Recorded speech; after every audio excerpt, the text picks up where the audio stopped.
dentro del documento vamos a dirigirnos primeramente a márgenes estrecho, tamaño de cuadrícula fino, y voy a traer aquí un título, y vamos a poner diseño de escalera longitudinalmente. Longitudinal nomás, ¿ya? La normativa con la que vamos a diseñar es el ASI 318.14 del año, se puede decir 2014, y también va a guardar relación con la norma técnica de edificaciones, ¿ya? O sea, la norma técnica peruana, cabe la redundancia, la E.060. Ahora, les recuerdo pues que no se preocupen porque ambas normas o cualquier otra norma de Sudamérica es copia fiel de la americana, ¿no? Así que probablemente van a encontrar muchas cosas parecidas. ¿Por qué? Porque es copia fiel del ASI, pues, ¿no? Incluso de versiones más antiguas, ¿cierto? Ahora incluso hay una versión más actual, ¿no? Que es la del 2019. Pero no lo trabajo con ello porque ya me parece muy exigente en cuanto a la demanda de acero que hay que colocar. Entonces no justifica pues también meterle tanto acero, ¿no? Al menos hasta que nuestra normativa pues nos diga lo contrario. Si nuestra normativa se actualiza a la versión actual del ASI, excelente, ¿no? Pero si no, si nuestra normativa todavía está trabajando en función a ASI, se puede decir a versiones antiguas, entonces pues no tenemos por qué, se puede decir, a un proyecto ponerle sobrecosto, ¿no? Porque parece mentira, conforme el ASI va actualizándose, va pidiendo más acero. Eso es lo que se nota, esa es la tendencia. Van reforzando más. ¿Ya? Entonces vamos a poner acá uno, van a ser unos datos preliminares, ¿ya? Datos preliminares me refiero a qué necesitamos nosotros para poder diseñar. Entonces, vamos a hacer lo siguiente. Primeramente necesitamos o tenemos los siguientes datos. Con la tecla Control T puedo escribir, fíjense. Me sale justamente un cuadro de texto. Y con el botón Tab puedo darle una sangría. Y voy a dar un ítem A y voy a poner acá el concreto. Primer material que necesitamos conocer. El segundo material que necesitamos conocer para el diseño viene a ser el acero corrugado, que es un acero corrugado de grado 60, ya saben, ¿no? Estos son los dos materiales que unidos nos da el concreto armado.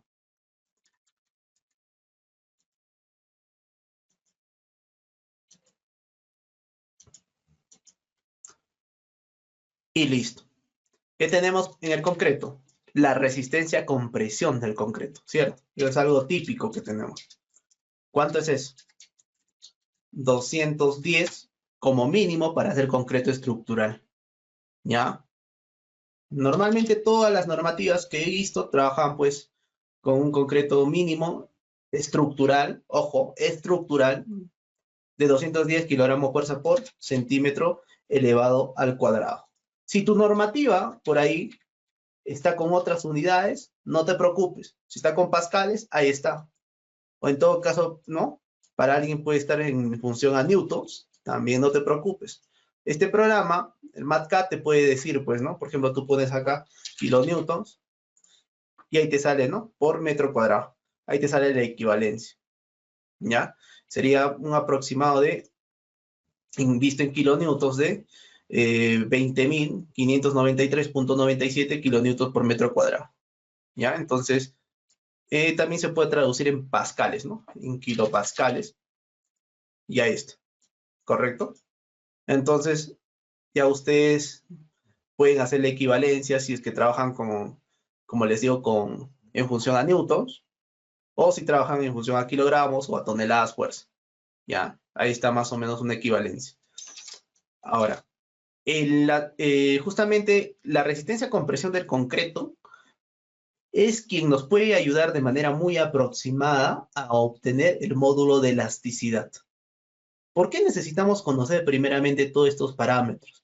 Porque nosotros vamos a ingresar al programa y vamos a asignar estas propiedades a los materiales. Porque nosotros, si no definimos esto ahora aquí, cuando ingresemos al software, ¿qué vamos a ingresar? Sería la incógnita. Entonces, por eso es que tenemos que conocer los materiales que vamos a ingresar sus propiedades básicamente físico-mecánicas, ¿no? Ya, en realidad nosotros diseñamos con propiedades físico-mecánicas. Es una pregunta para pensar, digo, porque si ustedes analizan, no analizamos con propiedades físico-químicas, ¿correcto? Y yo creo que el comportamiento, si analizamos a un nivel químico, sería algo diferente, ¿no? Entonces, como que todavía la ingeniería civil o el cálculo estructural de los elementos de concreto armado se encuentran en una etapa inicial, ¿no? O sea, no está tan desarrollado para poder nosotros decir, ¿sabes qué? Somos los dioses en el diseño estructural. Hay todavía muchos vacíos, ¿correcto? Entonces, el módulo de elasticidad del concreto va a depender, ¿ya? Normalmente nosotros lo trabajamos con 15.000 veces la raíz cuadrada del F'C, de la resistencia a compresión. Algunos autores, o mejor dicho, algunas normativas, como es el ASI, lo trabaja con 15.100. Ahora, ¿qué implica que tú le des mayor módulo de elasticidad? ¿No? O sea, nosotros trabajamos así, miren, en Perú, 15.000. Y en muchas partes o en otros países de Sudamérica también trabajamos con 15.000, ¿no? No es novedad, 15.000 veces la raíz cuadrada, o mejor dicho, que multiplica a la raíz cuadrada, fíjense, de esta resistencia a compresión del concreto. Correcto, y ahí está el resultado. Pero estas unidades son unidades pues que en realidad no me dicen nada, ¿no? Entonces, eso sucede porque, fíjense acá la resistencia a compresión del concreto, en su interior, ¿qué tiene? Kilogramos fuerza por centímetro elevado al cuadrado. Y cuando tú le sacas la raíz cuadrada, sale este tipo de unidades pues medias raras, ¿no? ¿Ya? No son raras, ¿no? Pero son producto pues de haber sacado la raíz cuadrada a las unidades. Entonces, siempre que tú veas una normativa en el ASI, no es que tú vayas a reemplazar de frente con sus unidades. Lo que reemplazas aquí adentro es simplemente el valor numérico y no las unidades. Entonces, pero internamente sí está las unidades. Entonces, ¿qué hago? Lo vuelvo a dimensionar multiplicando por la inversa de esa unidad, miren.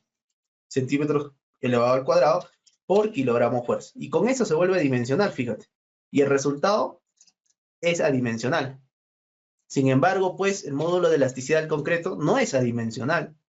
Tiene unidades de kilogramo fuerza por centímetro cuadrado si reemplazas con este valor. Si reemplazas en función a toneladas fuerza por metro cuadrado, tendrá, pues, estará en función a esas otras unidades. Pero en este caso están en función de estas unidades, entonces vuelvo a asignarle o a colocarle las unidades que le había quitado momentos antes. Y con eso ahí tengo, se puede decir, el resultado. ¿Ya? Entonces les decía que algunas normativas trabajan con 15.100, como el ASI, ¿no? Entonces, fíjense que aquí nos da mayor módulo de elasticidad y acá menor módulo de elasticidad. ¿Qué implica que le demos mayor? Estamos suponiendo condiciones más óptimas, condiciones más favorables. Ya, entonces, en cambio, si nosotros aplicamos el 15.000, que es permitido, depende mucho también del punto de vista del ingeniero proyectista o del ingeniero a cargo, estaríamos pues contemplando un poquito, después decir, de desfavorable, ¿no? De un caso menos óptimo. Entonces, vamos a trabajarlo, ustedes pueden trabajarlo con esto o con esto, ¿ya? Eso no es problema, va a depender de su normativa también, que es lo que dice, ¿no? Ahora, lo correcto, lo 100% correcto, no es pues que lo calcules con esta expresión, ¿no? Nosotros calculamos, se puede decir, en condiciones óptimas, un valor aproximado, pero lo 100% correcto es que tú vayas al laboratorio y ahí encuentres este valor, ¿no? Pero no de frente con una probeta, sino que hagas ensayos a varios testigos, ¿no? No a uno solo. Y de ahí aplicas la estadística y obtienes un valor. ¿Ya? Eso sería lo 100% correcto. Pero entonces, lamentablemente, con algo tenemos que comenzar. Y siempre comenzamos con expresiones matemáticas que nos dan valores aproximados a lo que se evidencia en la realidad, producto también de cálculos estadísticos. ¿Ya? Entonces, eliminamos esto y nos quedamos con eso.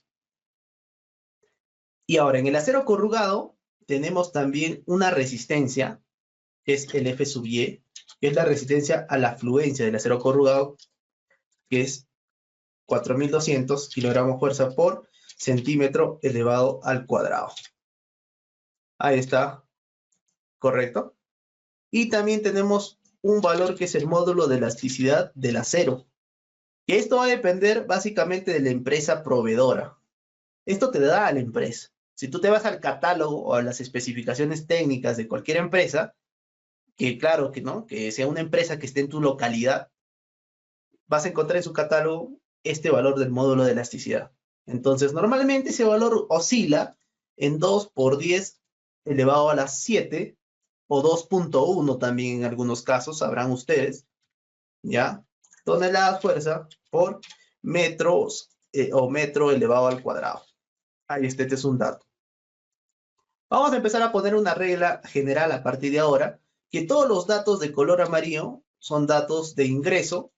Yo básicamente tengo que ingresar la resistencia a compresión del concreto para que pueda obtener el módulo de elasticidad del acero, o mejor, disculpen, el módulo de elasticidad del concreto, ¿no?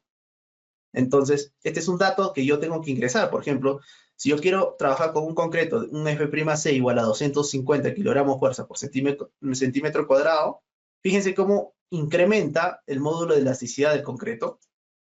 ¿Se dan cuenta? A mayor resistencia a compresión, encuentro mayor módulo de elasticidad, ¿cierto? Ya, pero voy a trabajar con 210 kilogramos fuerza por centímetro cuadrado. Y ahí está. Entonces, este es un dato que yo tengo que ingresar para poder obtener el módulo de elasticidad.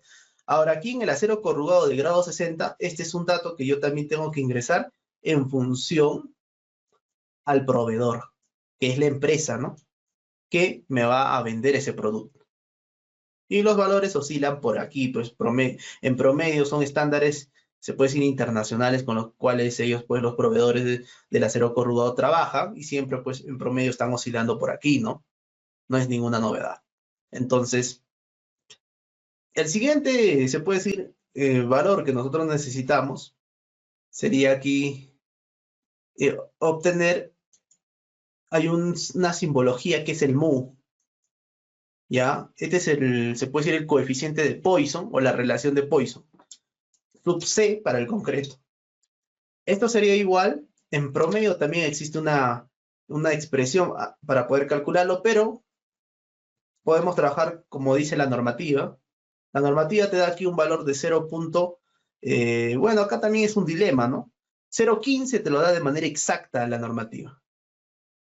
Pero algunos autores van a ver que dicen 0.20 por proceso constructivo. ¿Ya? Pero esto es lo que te da, pues en realidad. Es así como decir, lo que te da la normativa para poder calcular el módulo de elasticidad del concreto es 15.100. A secas. Pero van a ver que algunos autores trabajan con 15.000, ¿me entienden? Esto sería lo más desfavorable, y si tú diseñas bajo condiciones más desfavorables y cumple tu diseño, cumplirá bajo condiciones más favorables porque tendrá un exceso de resistencia. ¿Ya? Entonces, nosotros vamos a trabajar con 0.15 y para el acero corrugado es un valor de 0.30. Ahora, también tenemos aquí el módulo de, o mejor dicho, en este caso, el módulo de corte, ¿ya? Ahí está el módulo de corte del concreto, se calcula también con una expresión, que es el módulo de elasticidad del concreto dividido entre 2.30. Y ahí tenemos el resultado. Ya así se obtiene. Entonces, también son valores iniciales, parámetros básicos para proceder con, se puede decir, con el diseño, que dependen básicamente de la resistencia a compresión del concreto, ¿no? Porque este depende de la resistencia a compresión del concreto. Su raíz es este. Este es quien prácticamente modifica todo, ¿no? Y este también es un dato. Lo voy a pintar de color verde porque es un dato que ya está establecido, se puede decir. Y estos también porque son datos que, claro que hay que ingresarlo, pero son datos que se puede decir que ya quedan ahí sus valores, no van a sufrir cambio. Y este también. ¿Correcto? Y ya tenemos, fíjense, todos los parámetros que nos importa. Ya, básicamente estos son los datos que nos pide el software para nosotros poder configurar. Y son datos preliminares. Como siguiente ítem, nosotros tendríamos que ver el tema de unos parámetros geométricos, ¿ya? En este caso de la escalera, ¿no? Vamos a proponer una escalera, por ejemplo, vamos de la siguiente manera. Nosotros vamos a tener, a modelar esta escalera, por ejemplo. Voy a poner aquí para un primer nivel. Ahí está el cimiento corrido. Posterior a ello, en todo caso voy a traer una imagen. Por favor, me esperan un minuto.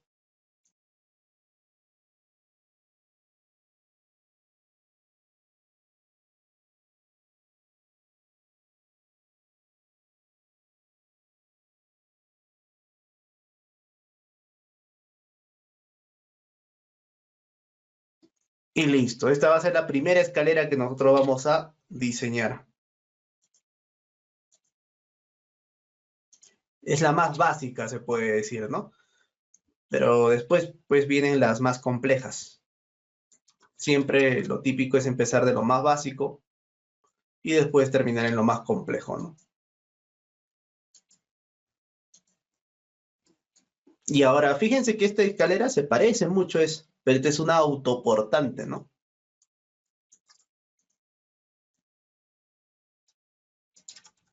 Y el diseño varía mucho. Se puede decir varía, si le asignamos valores, este es 1 y este es 8 o 10. La complejidad se eleva mucho. Ya puede parecer similar, sino lo que le caracteriza a una de otra es que, por ejemplo, esta escalera está apoyado directamente en una viga y esta escalera no está apoyado en una viga, ¿no?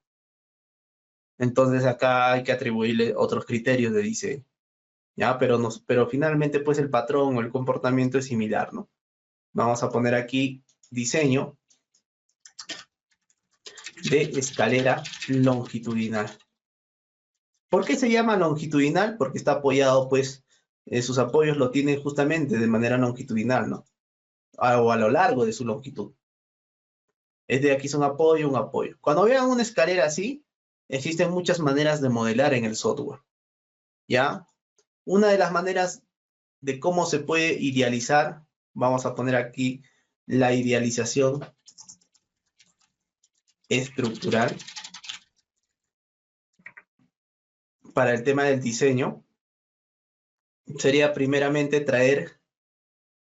voy a traer aquí desde el eje, fíjense que el eje está aquí, el centro prácticamente del cimiento corrido, y el otro centro estaría aquí, ¿correcto? Ahí.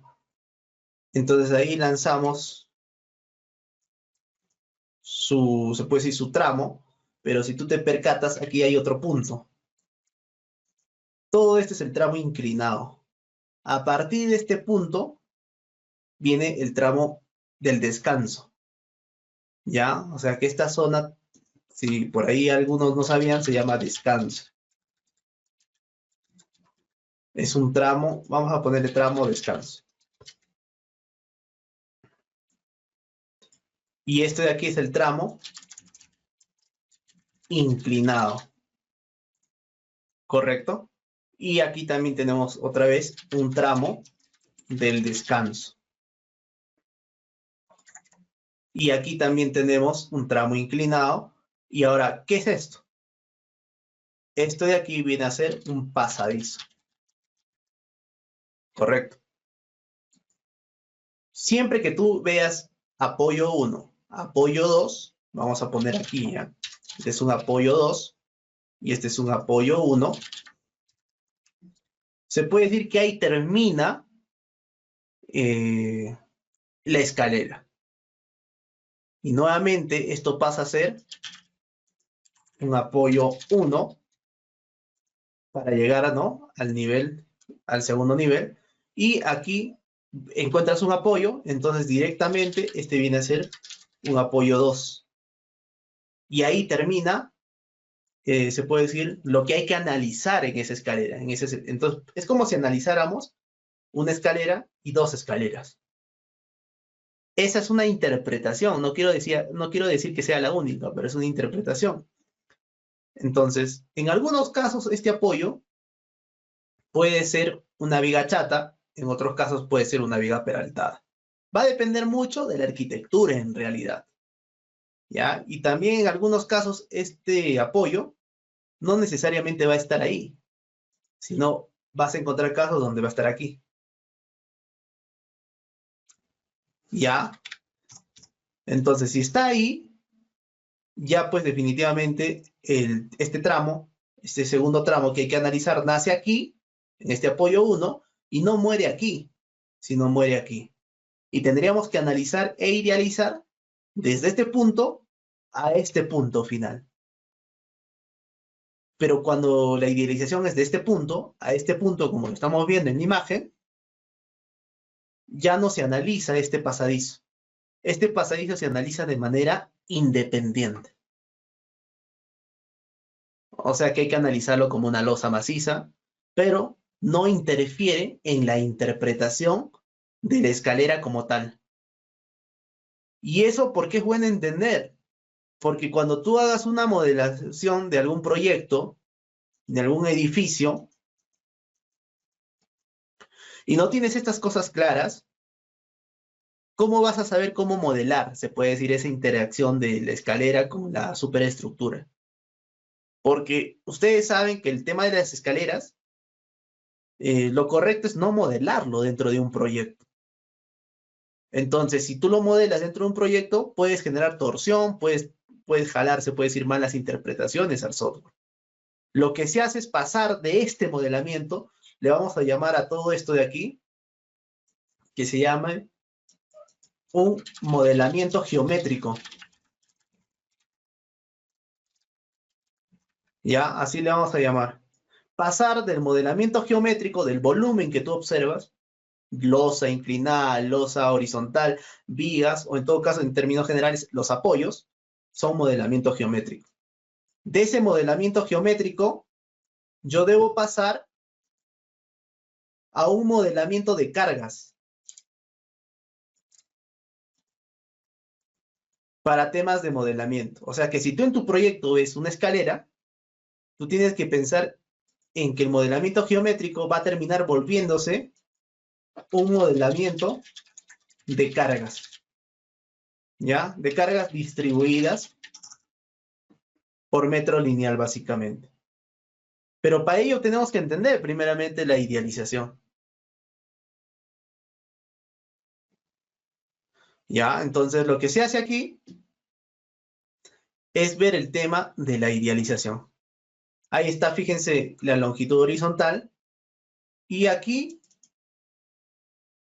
¿qué viene? Vamos a limpiar el modelamiento.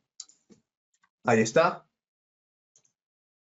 Y el primer apoyo se entendería como si es un apoyo fijo, ¿no? Así, ¿correcto? Ahí está. El segundo apoyo, ojo, puede ser un móvil y puede ser también un articulado. Ahora, acá viene algo interesante. Les voy a enseñar. No estaba dentro del plan enseñarles, pero yo creo que sí hay que enseñarles. Ingeniero, ¿y qué pasa si este tramo de esta escalera termina en una placa?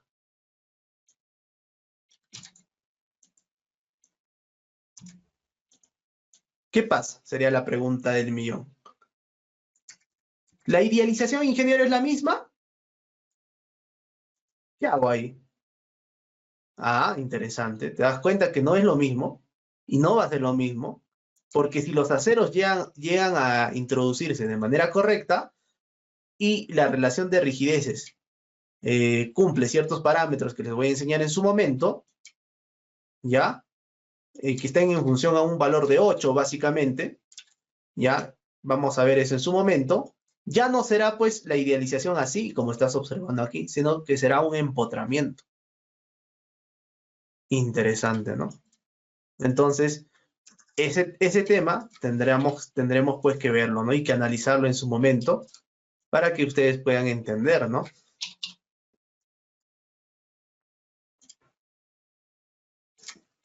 Y ahí está, ¿correcto?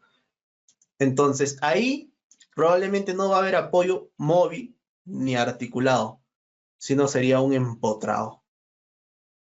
¿Y eso en qué influye? En el acero que vas a colocar y en el detalle que vas a colocar. Porque tú sabes que la idealización estructural conlleva un cálculo estructural y el cálculo estructural conlleva a tener momentos. En teoría, esto de aquí no tiene momentos en las esquinas, ¿cierto? Pero si fuera un empotrado, sí tendría momentos. Y si tiene momentos mayores a los mínimos, va a tener un detallado de acero diferente a lo convencional. Entonces, eso vamos a ver ya en su momento. Ahora, esto de aquí tiene carga distribuida, ¿no? Tendrá su carga distribuida acá en el tramo inclinado, probablemente es más, por el tema de los peldaños, porque también los peldaños pesan, sino que aquí viene a ser así. Fíjense, el tramo inclinado tiene un espesor y el tramo recto tiene el mismo espesor. Entonces, los peldaños le dan una carga extra. Por eso es que digo, va a ser mayor la carga. Y después disminuirá la carga. ¿Correcto? Entonces, esa es su idealización. Para condiciones donde está apoyado en una viga. O también hay que tener consideración cuando está apoyado en un muro de albañilería. En algunos casos podrá ser empotrado y en otros casos no. Ya, porque finalmente esto de acá, en términos generales, puede ser un muro de concreto armado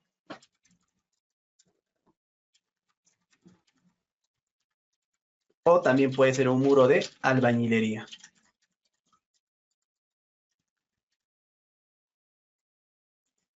Ahora, si esto de aquí es un pórtico y abajo hay albañilería de relleno, pero no necesariamente es portante, se entiende pues que definitivamente va a ser simplemente un apoyo simple, móvil o un articulado. Ya les voy a explicar en su momento porque vamos a aplicar casos también donde vamos a ver con albañilería para lo que son, se puede decir, escaleras en volado. Y vamos a ver algunos casos de cómo pues el aplastamiento puede beneficiar a los volados y en evitar quizás la propuesta de vigas inclinadas o placas de concreto armado necesariamente. Es lógico, ¿no? Si imagínate que arriba haya 20 sacos de arroz y tú cuelgas, se puede decir acá, un peldaño de una escalera. Si arriba pues hay mucha carga, de hecho que acá en este nudo va a empotrarlo, ¿no? O en todo caso va a restringir el movimiento o la rotación. Entonces no habrá necesidad pues de colocar una viga para que se sirva de apoyo a esa viga, disculpen, a esa losa en volado o a esa escalera en volado. Entonces habría mucho que analizar, pero será conforme vayamos avanzando, pero ya más o menos les voy indicando. Y estos, vuelvo a decir que son los apoyos. Y aquí nosotros vamos a tener una longitud, ¿no? Fíjense, así. Pero estas longitudes pertenecen en sumatoria a la longitud total. Cuando tú hablas, fíjate, de eje a eje de los apoyos, tenemos una variable L1 que yo le he puesto. Ese L1 se llama longitud total, le puedo llamar, del primer tramo de la escalera o de la escalera, ¿ya? Así. Correcto. Y ahora, ¿cuándo yo obtendré el L(n)? ¿Y qué es el L(n)? Como estamos en el tramo 1, le voy a poner sub 1. L(n)1, que sería la longitud libre de la escalera. Son cosas muy diferentes. Pero ¿para qué me sirve la longitud libre? Para poder predimensionar el espesor de la losa, de la escalera. O sea, ese famoso T, el espesor constante que estás viendo acá. Yo no lo predimensiono con la longitud total, sino lo predimensiono con la longitud libre, o también conocido como la luz libre. Para eso te sirve. Entonces, para yo calcular la luz libre, necesito descontar sus apoyos. ¿Ya? Entonces, fíjate que trazamos, vamos a primero acotar aquí y vamos a empezar a poner variables. Porque para entrar al MATCAD necesitamos hablar de variables. Entonces yo le voy a poner aquí, por ejemplo, L sub N1, todo este tramo, que me valga L sub N1, y esto con la variable L sub N2. Correcto. Ambos me sumarán cierta longitud, ¿no? Ambos serán el L, mejor dicho. El L1, ¿no? ¿Ya? Pero aquí incluso está desde esta cara, ¿no? Entonces aquí le voy a poner L sub 1 y al otro le voy a poner L sub 2, ¿ya? Porque eso da a entender que es la luz libre, ¿no? Y como está el eje, no es luz libre, ¿no? Vamos a ponerle L sí, pero L1, aludiendo que es parte, es una proporción o una pequeña longitud perteneciente a la longitud total L1 que hemos asignado hace un momento. Y L2, ahí está, ¿no? O L, en todo caso, vamos a poner una variable L sub B acá, ¿correcto? Mejor así, y L sub A. L sub A más L sub B me da L1, ¿no? O L sub 1, ¿correcto? Listo. Ahora, si yo quiero la luz libre, tendría que trabajarlo al nivel de la cara del apoyo, mire. Esa sería mi luz libre. Voy a trazar un... Ahí está. Y aquí también. Ah, ya ves, tendría que descontar parte de los apoyos. Y ese sí es mi luz libre. ¿Y para qué quiero eso? Para predimensionar, pues. Si no, yo no puedo obtener el espesor de la losa. Entonces este es el L sub N, así, sub 1, ¿no? Para el tramo 1. ¿Correcto? Y toda esta longitud de aquí, que estamos hablando de extremo a extremo, es L sub 1, ¿no? Fíjense que ya estamos determinando las variables. ¿Y para qué es necesario determinar las variables, si te preguntas? Las variables son necesarias determinarlas para poder obtener el espesor de la losa. Eso quiero que tengas presente. ¿Ya? No es que por puro capricho que lo estoy haciendo. Lamentablemente así dicen las expresiones que nos permiten a nosotros obtener el espesor de la losa inclinada y el tramo del descanso, que necesitamos obtener la luz libre. Ya no es que sea por capricho. Entonces, esto de aquí es el L sub 1, la longitud total. ¿Y para qué me sirve la longitud L sub 1? Entonces ponemos acá la longitud L sub 1 me sirve para poder obtener los momentos. Basámonos incluso aquí, basémonos de las cortantes y momentos, en ese orden, ¿no? Primero son las cortantes y después son los momentos. Lectores en la escalera. O en todo caso en la idealización, ¿no? Estructural. Para eso nos sirve. Yo no lo calculo con la luz libre. Es irónico, ¿no? Ya, pero así es. Y el L sub N1 ya sabes para qué te sirve. Correcto. Y también nos sirve esto para poder determinar la fuerza cortante, ¿no? Con la fuerza cortante a la cara del apoyo, va avanzando una distancia D, encontramos el V sub UD. Un principio que tiene que cumplir para la verificación por corte. Tenemos verificación, o en todo caso tenemos dos diseños. El diseño por fuerza cortante y también tenemos el diseño por o a flexión, ¿no? Así, tenemos dos diseños. En el diseño por fuerza cortante tiene que cumplir el siguiente principio, que el V sub UD sea menor o igual al phi V sub C. ¿Correcto? Donde V sub UD es la cortante última o amplificada a una distancia D, que es el peralte efectivo de la cara del apoyo. Y el phi V sub C viene a ser la cortante resistente del concreto que tiene pues la sección, ¿no? En análisis. Y lo que resiste el concreto tendría que ser mayor a lo que actúa con estas características. Si cumple eso, cumplimos el diseño por fuerza cortante. Si no cumple ello, tendríamos que reforzar con masa cero al corte, o si no, incrementar la sección para incrementar la resistencia cortante del concreto. Entonces, esto es el principio básico, que vuelvo a repetir, que tendría que cumplirse, ¿no? Y en el diseño flexión es algo similar. Lo que tiene que cumplirse es que el momento último, el momento actuante, ya no a la cara, a una distancia de la cara del apoyo, sino a la cara del apoyo nomás, tenga que ser menor o igual al momento resistente. ¿Quién te da el momento resistente? Es el acero colocado. ¿Y quién es el momento último? Normalmente está en función al acero requerido.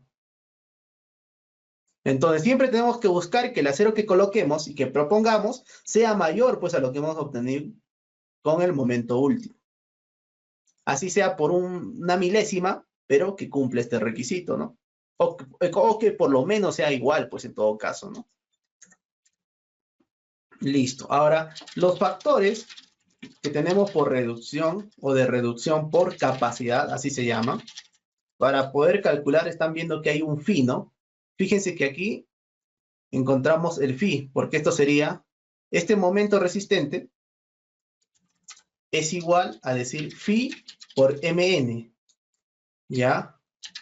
Aquí vamos a poner que el mn es el momento nominal, o sea, en este caso, sin reducir, ¿ya?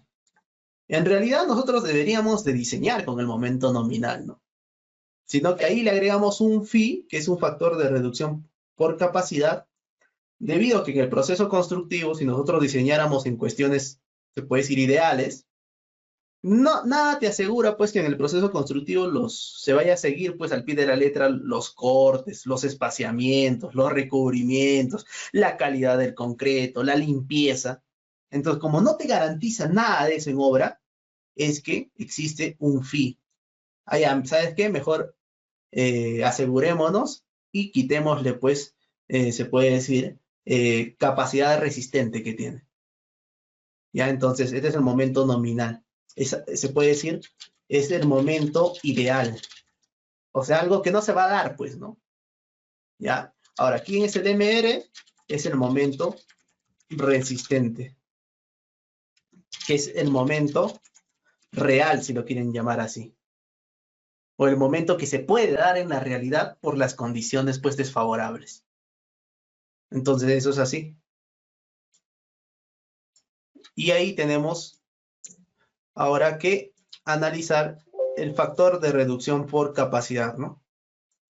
Factores de reducción por capacidad.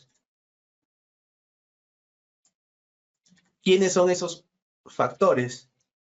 En las normativas también encuentran ustedes, ¿no? En sus normativas de cada país, pero tenemos el phi por corte, que va a ser 0.85, y el phi a flexión, que es de 0.90.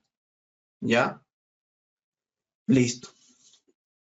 Ya habiendo definido ello, podríamos pues ahora justamente seguir con el criterio y la interpretación. Ingeniero, acá me habla de una cortante última, una distancia D de la cara del apoyo. ¿A qué se refiere con eso?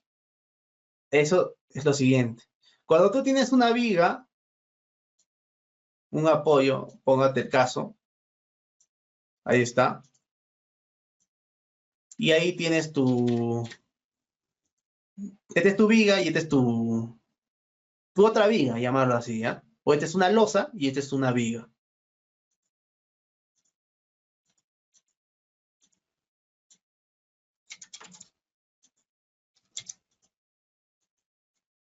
Y ahí está, que tenga dos apoyos para que se entienda mejor la idea. Entonces, esto a ti te produce un diagrama de fuerza cortante y de momento flector, ¿no? Porque hay cargas distribuidas, el peso propio, la sobrecarga, etc. Entonces, tú cuando haces tu idealización de esto, lo haces al eje, ¿cierto? Eso es lo que siempre hacemos y así calculamos las cortantes.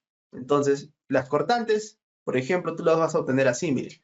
Sube para las combinaciones típicas, ¿no? Y de ahí baja, ¿no? Incluso acá vamos a primero trazar la horizontal, ¿ya?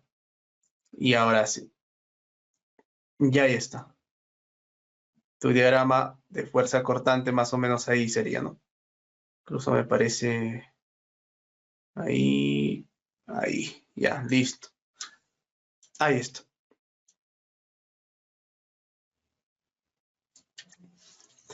Sin embargo, la cara del apoyo es esto. Y aquí también la cara del apoyo es esto.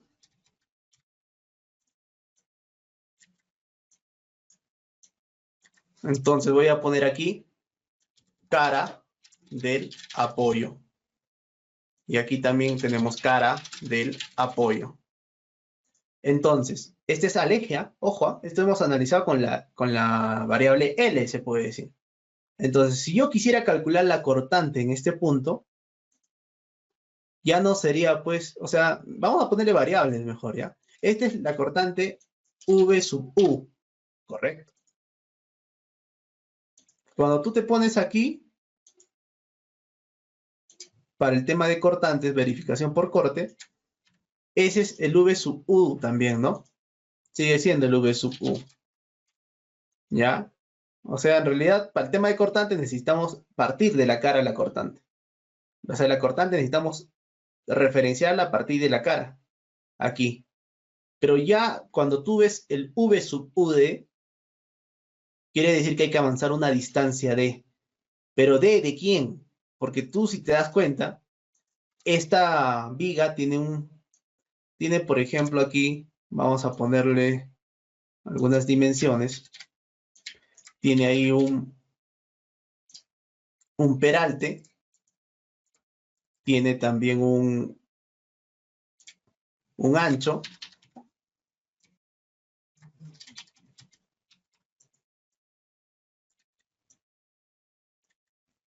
y vamos a poner aquí entonces H,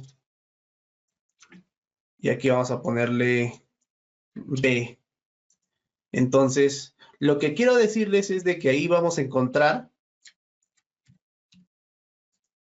un peralte efectivo, ¿no?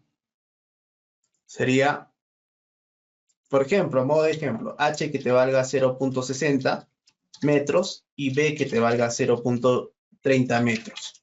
Entonces, el peralte efectivo aquí, si es a una capa, te saldría pues un valor de 0.54 metros, porque a una capa se le resta 6 centímetros, ¿no? Y eso es lo que tenemos. ¿Ya? Sin embargo, este otro elemento puede ser una viga chata, puede ser una losa.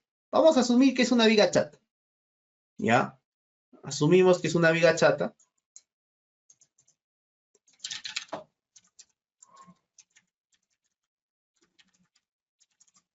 De dimensiones, por ejemplo, de 0.30 por 0.20. O en todo caso, bueno, sí está bien esas dimensiones. Una viga chata. Entonces, de aquí igual diríamos que tenemos un peralte igual a 0.20 metros, un ancho igual a 0.30 metros y un peralte efectivo hay que restarle. Para el tema de aquí de peraltes efectivos en cuanto a lo que se refiere vigas peraltadas, restamos 6 centímetros en promedio porque el recubrimiento mínimo es de 4 centímetros. En cambio aquí en vigas chatas y en losas el recubrimiento es de 2 centímetros. Entonces tendríamos que nosotros restar hasta llegar a la fibra traccionada 2.5 centímetros a 3 centímetros en promedio. ¿Ya? Entonces, como todavía no se sabe, sería H menos 2.5 centímetros y me va a dar un aproximado de 17.5 o 0.175 metros, ¿correcto? Ahí está. Entonces, yo para llegar, les vuelvo a repetir, a la distancia de la cara del apoyo, que sería, por ejemplo, ahí, ese sería mi cortante V sub UD. Y este, si quieres no confundirte, este es V sub UC, cortante a la cara del apoyo. ¿Ya? Si así quieres verlo mejor y no te trae confusión así, mejor. ¿Correcto? Entonces, la pregunta es, ¿cuánto será el valor de esta distancia que yo tengo que avanzar?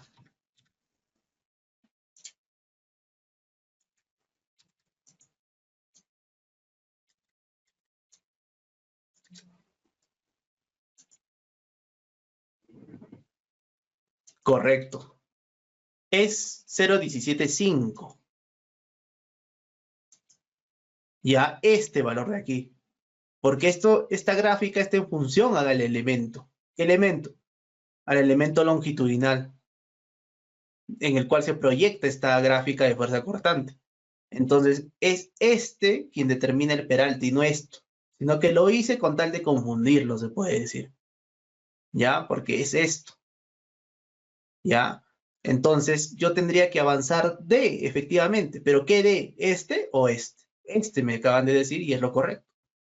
Entonces, yo tendría que avanzar de igual a 0,175 metros. Y así es como obtengo esta cortante. ¿Correcto? Imagínate que esta cortante, por congruencia de triángulos, ya yo llego a obtener el valor y me sale pues 17 punto, o en todo caso un valor bajo, 5 toneladas fuerza. ¿Ya? Entonces yo tengo que comparar que ese valor no supere a la resistencia que tiene el concreto frente al corte. Si es así, cumplirá mi diseño por fuerza cortante.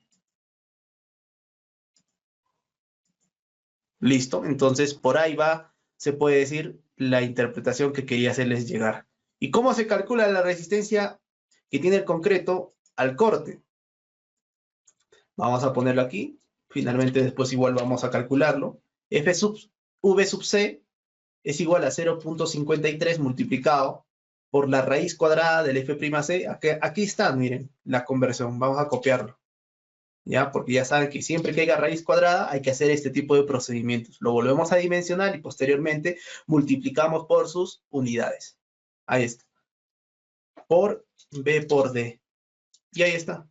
Se puede decir que ya tenemos aquí. Donde dice datos geométricos, vamos a poner cualquier dato por ahora para que no salga aquí con un color rojo.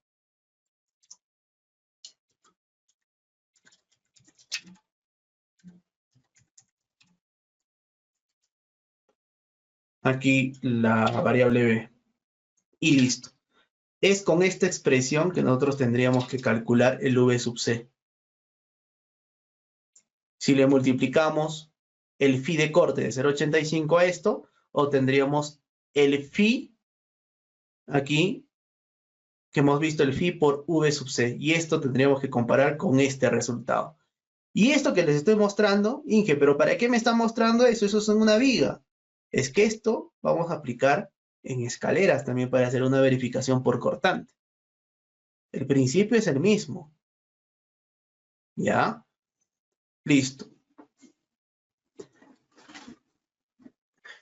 El siguiente procedimiento que nosotros vamos a hacer es empezar a definir algunos parámetros arquitectónicos, se puede decir. ¿Ya?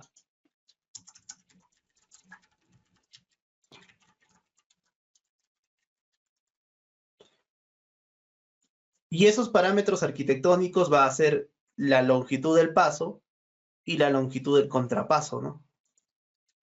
Entonces vamos a poner aquí como paso, vamos a darle un valor de 0,25 metros. Y el contrapaso, vamos a darle un valor, oscila entre 0,17 a 0,18 en promedio. ¿Ya? Yo siempre trabajo con 0,175. Es que no va a ser siempre exacto el tema de los contrapasos. Va a depender mucho de una buena arquitectura para poder obtener un valor, se puede decir, no decimal. 0,175 le vamos a poner, ¿ya? Entonces, vamos a proponer que exista 8 de estos, o sea, 8 peldaños, se puede decir, ¿ya? Vamos a proponer acá 8 peldaños. Incluso, con los 8 peldaños vamos a poder obtener menos contrapasos. Incluso de acá tú puedes deducir que a 8 peldaños O en todo caso, si tú quisieras programar esto de los pasos, contrapasos en MATCAD, bastaría con que te formules primero el número de peldaños que tiene. ¿Ya? Y después recién nace el paso y el contrapaso. Eso sería el orden. ¿Por qué? Porque se supone que si tienes 8 peldaños, ¿ya? Entonces acá el número de peldaños le voy a poner n, que esto sea igual a la variable, o que represente la variable n sub 1, o en todo caso n nomás, ¿ya? O n sub 1 para dividir que es el número de peldaños en el primer tramo, ¿ya? Va a ser la variable n. Entonces, si tú conoces n, fíjate, ¿ah? 8 peldaños, tú podrías decir que conoces los contrapasos, ¿o no? 1, 2, 3, 4, 5, 6, 7, 8. Claro, sería igual al número de peldaños, los contrapasos, ¿no? Entonces, tú dirías aquí lo siguiente. El paso sería igual a n sub 1 menos 1. Y el contrapaso sería igual a n sub 1. Fíjate que ya estás haciendo matemáticas. Entonces, ¿para qué te sirve eso? Porque si tú multiplicas, ya, o sea, fíjate que ahí tienes la cantidad, se puede decir, ¿no? Cantidad. Ya, si tú multiplicas a la cantidad el valor de su longitud, vas a obtener la longitud y también la altura, ¿no? Estamos viéndolo desde el tema de vista de la automatización que vamos a hacer en alguna hoja de cálculo como es el MATCAD. Y ahí necesitamos verlo todo en variables. Ah, ya, entonces, diríamos, pues, por ejemplo, si yo quisiera ver el L sub A, cómo se calcula, diría, pues, que sería, fíjate, el número de pasos, ¿no? Multiplicado por su longitud. Así obtendría el L sub A. Ah, ya, entonces, el L sub A, ¿cómo sería? El procedimiento para poder obtenerlo sería N sub 1 menos 1 multiplicado por el paso. Y así obtenemos el L sub A, ¿correcto? Y el L sub B, diríamos que sería igual al L sub N2, que esto de acá es el descanso. El descanso mínimo es de 1.20 metros. ¿Ya? Es algo típico, cotidiano. Entonces puede ser un dato de ingreso. Hay que poner acá como dato de entrada. Ya, eso tú lo determinas. Y ahora, incluso hay otra variable que ya podríamos determinar, que vendría a ser esta de aquí. Si tú tienes los contrapasos, la suma de contrapasos te va a determinar dando esto de aquí, que es la altura, ¿no? ¿Y para qué te sirven todos esos datos? Para modelar en un programa como es el SAB, el ETABS, aparte de programarlo también, ¿no? Obviamente. Entonces, eso sería tu H sub 1, si lo queremos llamar así, altura del primer tramo. Entonces, ¿cómo calcularíamos ese H sub 1? De manera muy similar a la anterior, H sub 1 sería igual al paso, o al número de pasos, que se representa como N sub 1 multiplicado por los contrapasos, ¿no? Así calcularíamos, ¿correcto? Entonces ya tenemos la manera de cómo vamos a ir calculando. Entonces esto de aquí lo bajo ahí para que no se relacione. Entonces la manera en que vamos a ir ingresando los datos es de arriba hacia abajo. Primero preguntaremos el número de peldaños y posteriormente llegaremos a la altura del primer nivel. Y con eso, fíjate que ya tenemos toda la geometría descrita. Lo único que faltaría es dirigirnos al programa MATCAD y poder ingresar todas estas variables de manera así manual, ¿no? Y ya pues nos botaría todas las longitudes. Pero la longitud L sub 1, ¿a qué sería igual? L sub A más L sub B. Ya tienes L sub A y ya tienes L sub B.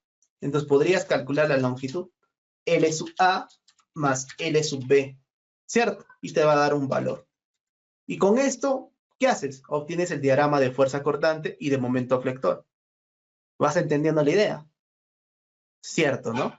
Ingeniero, pero para la luz libre, ya pues sencillo.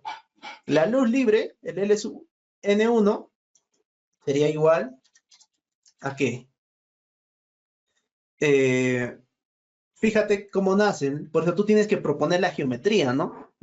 Va a depender de cómo tú lo idealices o cómo tú hagas el esquema de la escalera. Entonces, bueno, yo lo propuse así, ustedes pueden proponer que el cimiento corra más a la izquierda o más adentro, etcétera. Eso ya es criterio de cada uno. Entonces, haríamos lo siguiente. Fíjate que tienes acá, son pasos, y para obtener eso sería número de peldaños menos 1, ¿no? El número de pasos. No hay, pues, pasos acá. Si ven en el tramo desde este punto a este punto, o hasta este punto, no vamos a encontrar 8 pasos. Encontramos 7, ¿cierto? Entonces, por eso digo, el número de peldaños, que son 8, menos 1, me da 7. Entonces, lo que quiero decirles es esto, que L sub N1 es número de peldaños por el número de pasos, o en todo caso, por la longitud de cada paso. ¿Correcto? Ya tengo ese valor, pero aquí es menos 1, ¿no? ¿Cierto, chicos? Menos 1. Más, con eso estaría llegando hasta aquí, miren, hasta este límite de color azul. Más L sub N2 sería, ¿no? L sub N2, pero no lo hemos definido, pero aunque sí hemos definido acá el L sub B, ¿no? Pero el L sub B hemos dicho 1,20, le hemos puesto L sub B, ¿correcto? Pero el L sub B, lo ideal sería hasta el eje. Entonces acá vamos a reformularnos algunas cosas, ¿ya? Aquí el L sub N2 es igual a 1,20 metros. No incluye lo que es el apoyo. Entonces acá también sería L sub N2, correcto, de esa manera. Y aquí el L sub N1 sería igual a N sub 1 menos 1, número de paños, o mejor dicho, número de peldaños menos 1, que son 8, multiplicado por la longitud de cada paso. Y aquí sería L sub N1 más L sub N2. Correcto. Y entonces acá tendríamos que reformular, porque el L sub A es hasta el eje y el L sub B también hasta el eje. Tendríamos que añadirle algo. Lo que tenemos es esto. L sub N2, que es 1,20, más la mitad del apoyo, más el ancho del apoyo. Si es un muro, será el ancho, ¿no? Si es una viga, igual su ancho, o su espesor, ¿cierto? Entonces vamos a ponerle ese espesor con la variable B sub 1, fíjense. Y ahí yo les voy a decir aquí, entonces sería lo siguiente. El L sub B, bueno, son datos de entrada definitivamente. Faltaría añadirle el ancho del apoyo para llegar al eje, más B sub 1 entre 2, ¿cierto?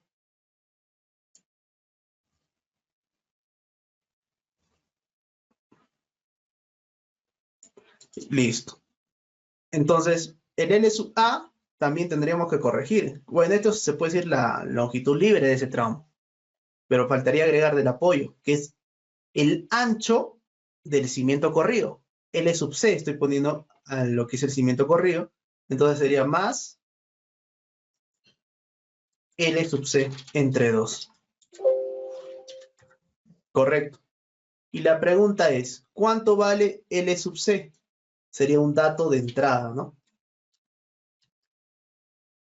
Entonces yo pondría aquí L sub C igual a 0,40 metros como mínimo. Ya, eso sería así. Ahora, otra cosa que nosotros tenemos que tener en consideración es el nivel de desplante de la cimentación. Porque de acuerdo a normativa, por ejemplo, a la norma técnica de edificaciones, la E.050, vamos a tratar de hacer un pequeño zoom a esta porción de aquí, porque necesito explicarles lo siguiente. La normativa nos habla de una profundidad de desplante mínima. Por ejemplo, si tú aquí tienes terreno, ya, terreno natural, vas a tener encima el nivel de piso terminado, ¿no? 15 centímetros en promedio. Pero la normativa te habla en función al nivel de terreno natural. Y este de aquí es el nivel de terreno natural. Y te dice que de ahí para abajo, o sea, hasta el nivel de desplante, que es donde vas a cimentar, se puede decir, tienes que tener una profundidad mínima de 0,80 metros. ¿Y eso en qué nos ayuda? En tomar mediciones o parámetros iniciales geométricos para poder pues hacer el diseño de las escaleras. Entonces, esto de acá le vamos a poner DF, que alude a profundidad de desplante. ¿Ya? Entonces, a partir de ahí subo 15 centímetros en promedio, ¿ya? En lo más pobre va a ser 10 centímetros, sin acabados, ¿no? Con acabados y todo, piso terminado, 15 centímetros. Entonces, hasta ahí, incluso acá también podría dar otra variable, que le puedo llamar espesor de piso terminado, EPT, ahí está. Y a partir de ahí, bueno, incluso esto de aquí debería de ser más arriba. Pensé que era un peldaño de la escalera, sino que este es el ras de la escalera. Entonces voy a quitar esto de aquí y vamos a poner que el piso terminado, o sea, este es el nivel de terreno natural, sí está bien, y ese es el nivel de piso terminado, terminaría ahí. Bueno, está un poco exagerado el ancho aparentemente en la escala, ¿no? Pero bueno, la idea se entiende. Ahí vamos a subir un poco más. Ahí. Y ahora sí, los 15 centímetros que les mencionaba. Ahí está. Listo. Ese sería lo que vamos a poner aquí y vamos a denotar como EPT, espesor de piso terminado. Listo. A partir de ahí, vienes acá, ¿no? Subes aquí lo que es un contrapaso. ¿Ya? Entonces, lo que quiero mostrar básicamente con esto es cuánto posiblemente tendría de dimensiones ese cimiento corrido.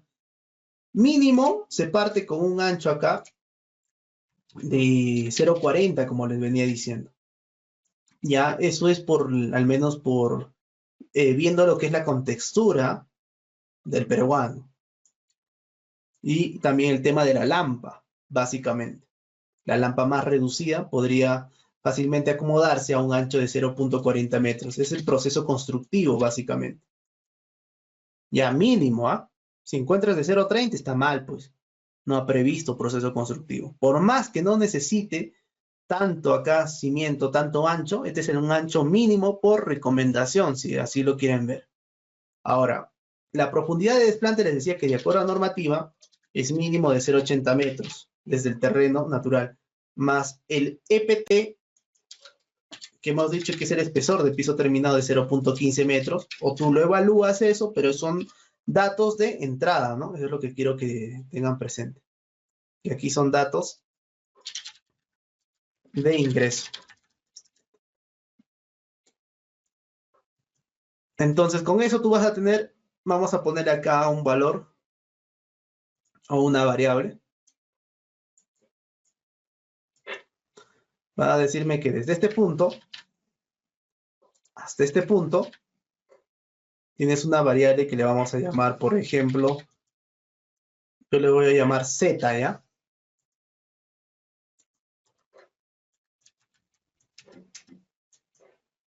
Ahí está z. Z sería igual a df, ¿correcto? Listo. Entonces, ¿cuál sería la dimensión que va a tener este cimiento? Ya sabes, 0,40 por mínimo 0,95 o 0,90 si el espesor de piso terminado es de 0,10. Esa sería la propuesta inicial para el cimiento corrido. No necesariamente este cimiento corrido pues vaya a tener estas dimensiones, sino que esto se tiene que someter a una verificación por corte. Si cumple la verificación por corte ya explicada, queda ahí pues. Y si no cumplía, tendríamos que incrementar la sección de este elemento para que pase por corte. Y ahora, el material que este cimiento corrido tiene es un concreto ciclopio.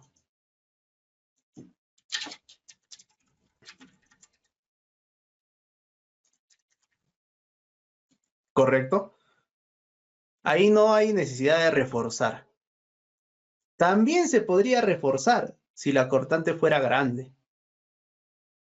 definitivamente tendríamos que cambiar a una resistencia mayor, porque fíjate que la resistencia a compresión del concreto está en función a un F'C. Y quien tiene mayor F'C es un concreto armado que un concreto ciclópeo.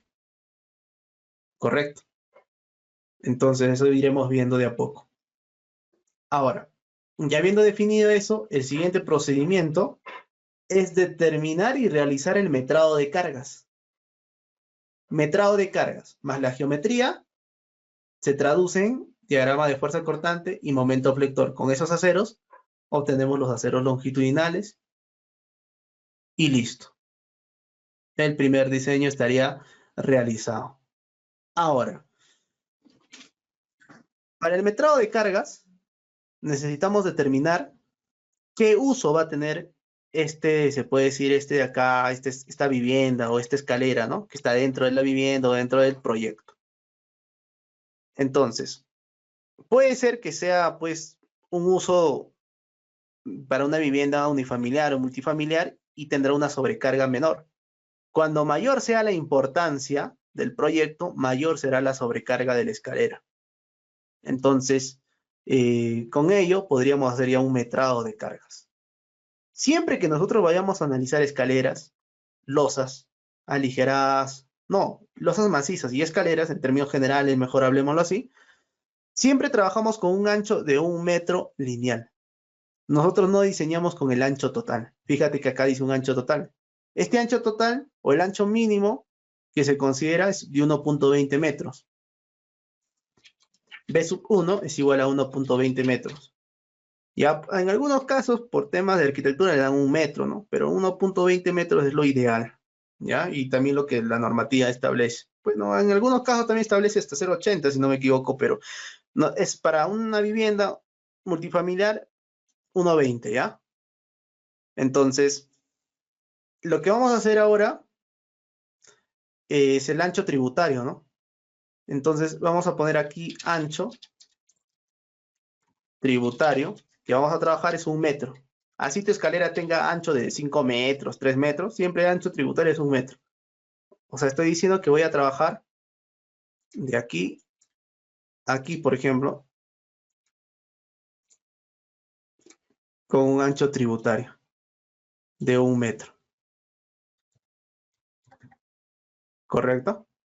Eso es lo que estoy diciendo. Y analizo para esa franja. Si analizo para un ancho de 1 metro, el detallado que yo obtenga va a ser para todo si homogenizo.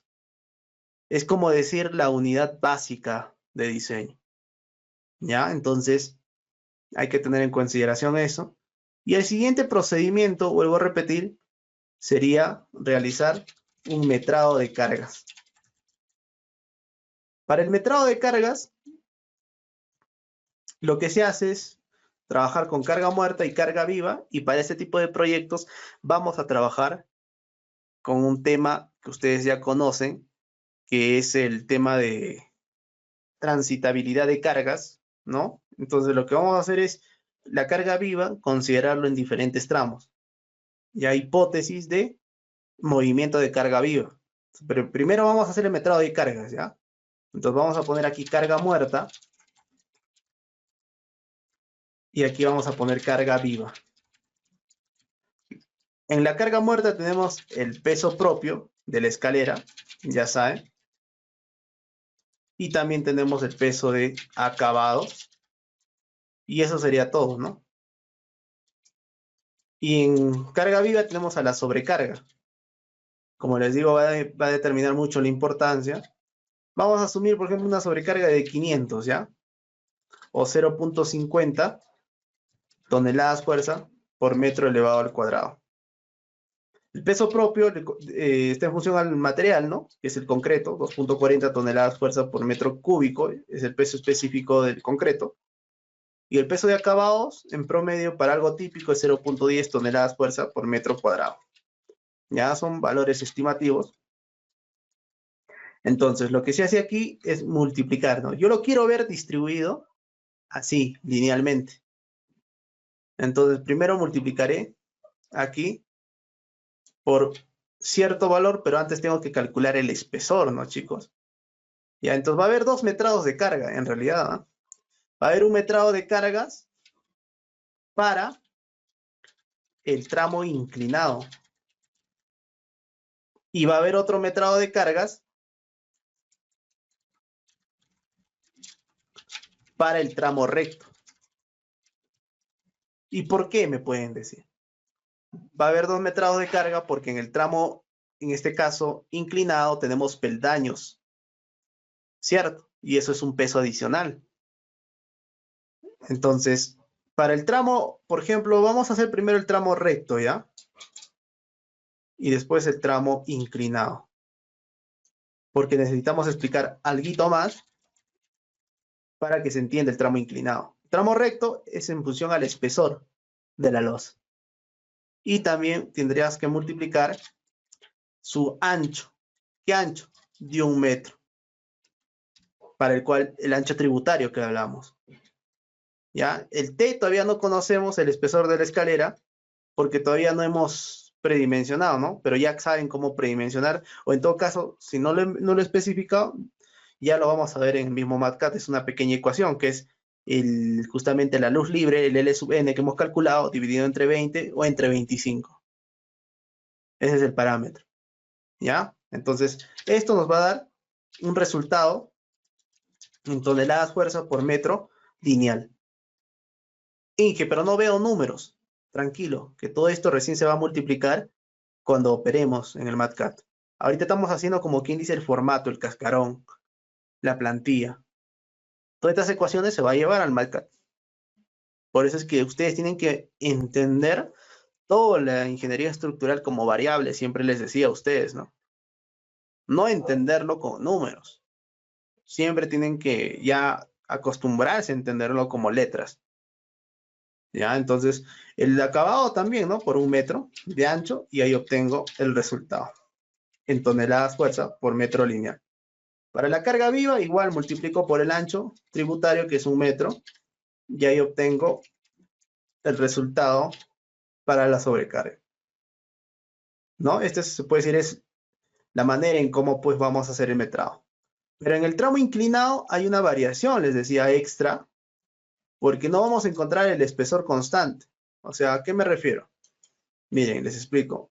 Antes de ello vamos a poner cómo sería el metrado. Ya no sería con el espesor T, sino sería con el H sub M. H sub, y todo lo demás es lo mismo. El H sub M, ¿quién es? El H sub M viene a ser o viene a estar dado por, o se conoce como el espesor efectivo de la losa. O sea, es esto, miren. Ustedes cuando tienen su escalera, vamos a traer aquí, vamos a ayudarnos de esta pequeña fracción.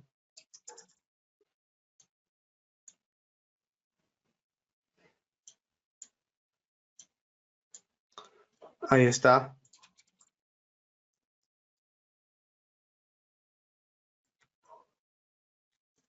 Esto que ustedes observan aquí,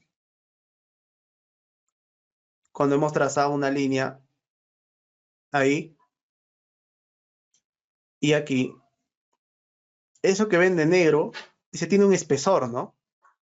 Ya, ese espesor de ahí, de espesor constante, de ahí hasta aquí,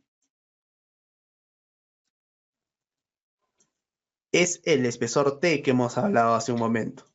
Ese es el T.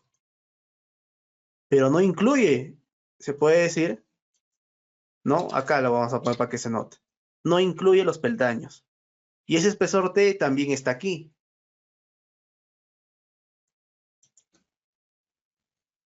También está aquí. También es esto.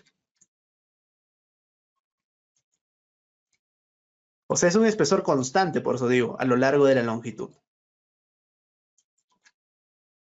Bueno, no se nota, acá abajo lo pongo, ahí. Entonces, fíjense que por eso que en el tramo inclinado yo no le agrego nada y simplemente depende del espesor T. Pero aquí depende del espesor T y del adicional que dan los peldaños. Entonces ahí tú ya no trazas esta línea de color negro, a partir de ahí, sino trazas a partir del centro o de la mitad de los contrapasos hasta la mitad del contrapaso del paso. Y homogenizas. Lo que haces es esto de aquí arriba, este peldaño que esté en exceso, lo bajo aquí abajo. Y este peldaño que está arriba, lo bajo aquí abajo. Y cosa que haga un espesor uniforme, que incluye el acabado. Entonces, lo que yo necesitaría calcular ahí, si tú trabajas con cargas, acá hay, se puede decir una aclaración que hay que hacerle. Ingeniero, ¿con cuál trabajo? Trabajo con esto, con este espesor, entonces usted me está diciendo que a partir de ahí y hasta ahí, aparentemente, ¿no? Eso sería aparentemente con lo que hay que trabajar. Ese sería el HM, ingeniero. Probablemente sí, probablemente sí. Entonces, eso sería siempre en cuando la carga viniera de este tipo, miren.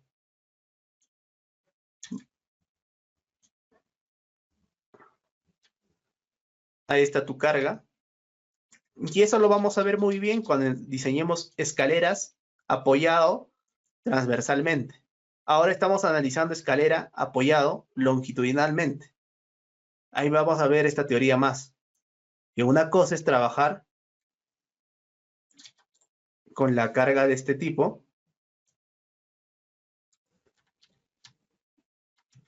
Fíjate ahí cómo está apuntando la carga distribuida.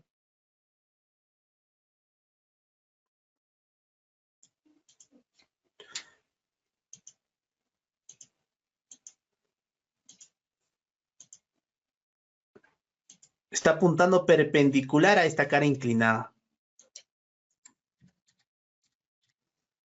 Así está apuntando. ¿Cierto?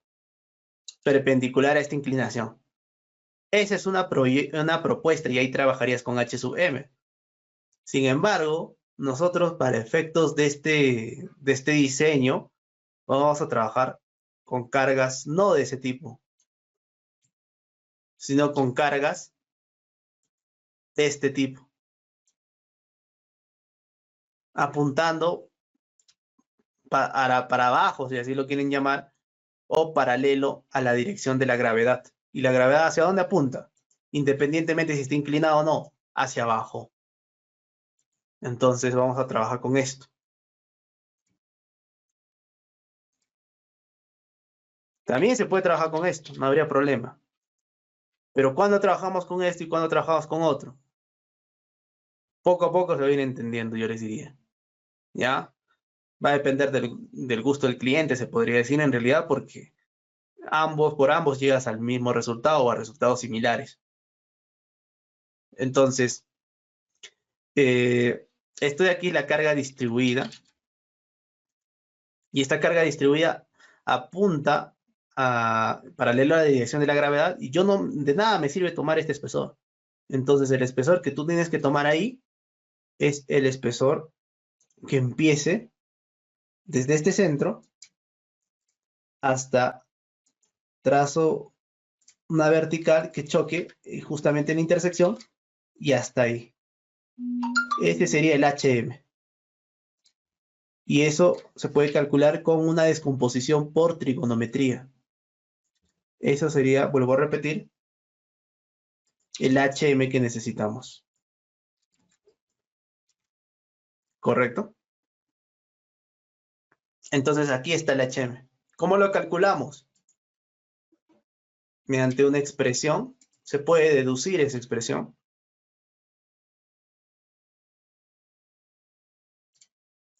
Ya, les traigo esa expresión, pero como les digo, se puede deducir es muy sencillo de deducir, ¿no? Sino que nos va a tomar siquiera unos 20 minutos dibujando y haciendo todo, se puede decir todo de manera ordenada, ¿no? Vamos a poner aquí, vamos a traer esa expresión. Esto suscita de manera más abierta. Este es el HM, fíjense. Ahí está, ¿no? Este es un ángulo θ que lo puedes calcular como el contrapaso y en función al paso, ¿no? Simplemente un arco tangente del contrapaso dividido entre el paso, te sale el ángulo θ. Sabes que esto de aquí a aquí hay una línea horizontal, disculpen, una diagonal, de ahí una perpendicular acá forma 90 grados, esto de acá es 90 menos θ grados, esto es θ, por opuestos por el vértice, esto es θ, ¿correcto? Y sabes que este es el espesor T que hemos hablado aquí. Entonces podrías calcular h sub 0. Claro que sí. Simplemente por trigonometría, ¿no? Y le sumas la mitad del contrapaso, por eso dice contrapaso entre 2. Y obtienes de este punto a este punto. Sencillo, como les digo. ¿Ya? Entonces eso ya es trigonometría básica. Y la expresión que te sale es esta. Ahí está. ¿Cómo calculas justamente esa altura? Como h sub m, 1, ¿no? Que cabe resaltar que es el espesor efectivo. Incluye los peldaños. Vamos a poner mejor aquí. Espesor efectivo.